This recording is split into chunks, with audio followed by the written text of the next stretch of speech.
Hello everyone, welcome to your second information session for the module on trauma.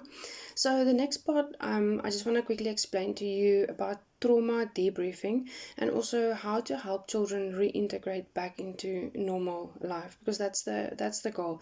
And we know with trauma, it throws us off completely. It takes away our sense of control, it makes us feel unsafe and hopeless, and it really changes how we look at situations. So we want to support the children and the families to be able to move through that process and be able to continue with life. So first of all, what is trauma debriefing? So trauma debriefing is the support and the help that people can receive from professionals like immediately after a traumatic event. Okay, it can happen in different formats.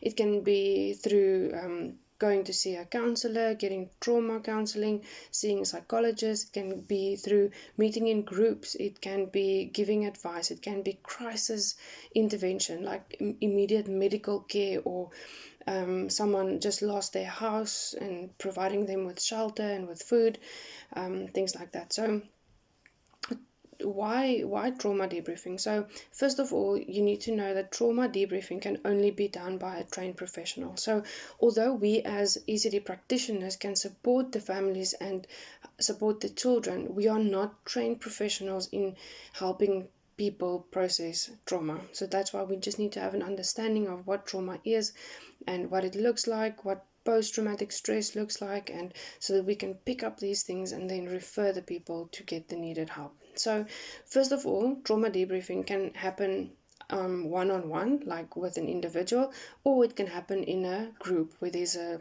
specialist that's guiding the process. Okay, so trauma debriefing is important because it helps people cope better. It helps to prevent post-traumatic stress disorder to happen or to lessen the effect thereof. It helps people to feel more in control. It helps them to understand that whatever they are feeling and whatever they are thinking, that it is absolutely normal. Okay, and also that people can understand that they're not alone in this process, that they're not the only ones that's going through this process, and that whatever they are feeling is absolutely normal. So what is your role as an ECD practitioner when it comes to trauma? So you need to be aware of the effects of trauma on children and their development, and we've seen from the previous information that it really impacts children's holistic development. Okay, there's certain behaviors or signs and symptoms that we will be able to pick up to know if there's really post-trauma stress happening in children, and I really need you to pay attention to that in your module. Also, you are in the best position to pick up on these things and be able to refer your families and your children to the needed support services. Okay, so there are certain, when it comes to trauma debriefing, I'm not sure if any one of you have ever gone through a process like that, but there's different phases. So when a person is going for trauma debriefing, there's certain phases that process goes through. So it starts with the initial phase, then there's the fact phase, the thought phase, the reaction phase, the symptom, the teaching, and then the re-entry phase. So with the initial phase, normally the session would start out with sharing information, talking about confidentiality, so like a first meeting with someone. Then they'll move over to the fact phase, where the trauma counselor will ask the person to tell them what happened before, what happened during, what happened afterwards.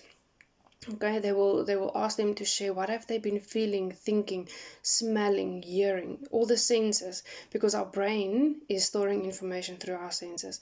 So when the thought phase is the next phase, where they'll ask the person to share what they've been thinking before, during the event, as well as their thoughts afterwards.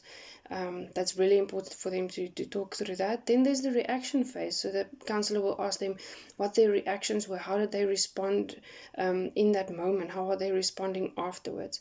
Then they will talk about the symptom phase. And that's all the signs and symptoms that we've learned about that has an effect, like poor sleep, fatigue, being tired, social, like isolating yourself, things like that. And there's also then moving on to the teaching phase, where they will talk about what they're feeling and that what are they going to still experience, so that the person know that whatever they are feeling and whatever they are going through, whatever their body is experiencing, is absolutely normal.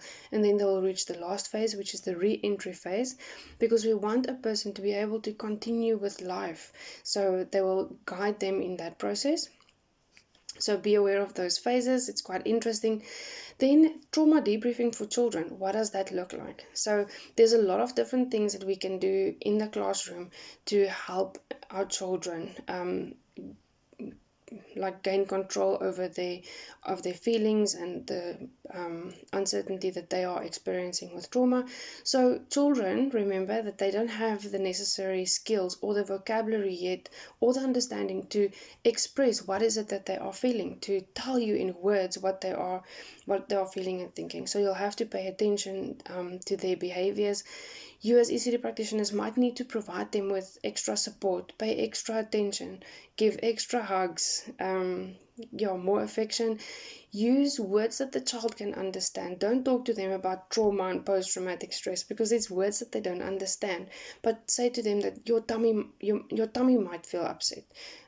So when you talk to them about what they're feeling and what they're thinking and what's going on, use words that they can understand. And it's very important for you to maintain your routines, help the child to fit in with your daily program, because remember, with routine and structure there's safety and security. So that's very, very important. Pay attention to their behavior. Try to see what they are doing, trying to see if they are actually getting better, or are they continuing to isolate themselves, not playing with friends or not wanting to play anymore.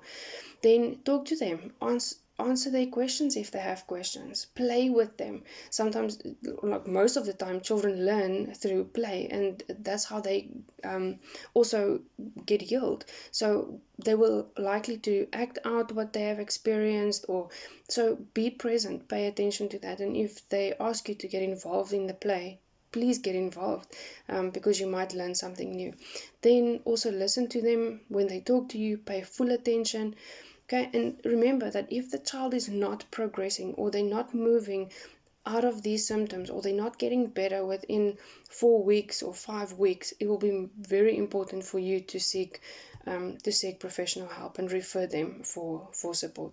So I've sent on the group some information, but just for you to take note of the breathing exercises.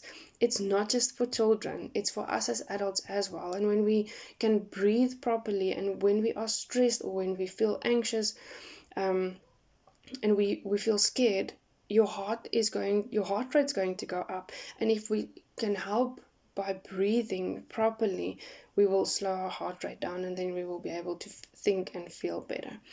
So the last part that I want to talk to you about is the report. We as ECD practitioners have a lot to do every single day, and you need to make sure that you keep records of whatever is happening. So often when things like this happen, or child in your center has experienced trauma, you need to record this, and there's a certain structure in your notes that you need to pay attention to. And if there's any more questions about the report or about trauma or any words, please contact me and ask me. I'll gladly share information. Hope this was helpful.